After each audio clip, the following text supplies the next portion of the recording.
Magandang hapon sa ating mga kababayan at narito naman po si Timbog, Boses ng Katarungan at matagal po tayo na hindi nag-upload sa kadahilanan ng ating mga kababayan ay marami tayong kaso na sinasamahan.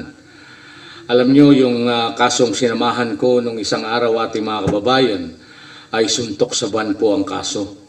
Pero sa pamamagitan po ng panalangin, sama-sama po kami na nalangin, ay nako ating mga kababayan, napakabuti ng Panginoon Diyos na makapangyarihan sa lahat at nagkaroon po ng pag-asa yung ating mga kababayan para masolve yung kanilang mga problema. Kaya yung ating gumagawa ng hindi maganda sa kanilang mga kababayan, humanda po kayo.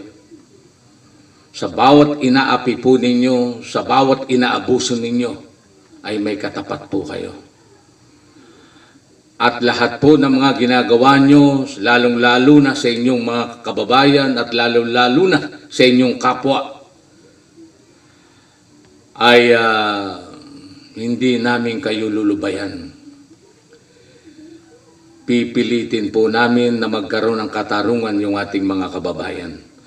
Alam niyo po ating mga kababayan at napakabigat po ng kasong hinahawakan natin. Pareho po yan, dalawa po yan, kaya busy po tayo.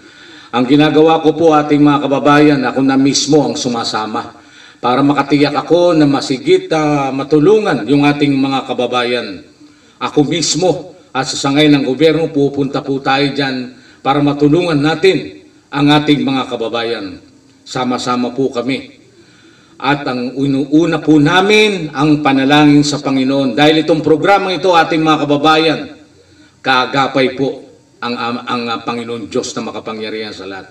Siya ang tumutulong sa atin, siya ang nagbibigay pag-asa, siya ang umihipo ng taong makakatulong sa atin, ating mga kababayan. To God be all the glory.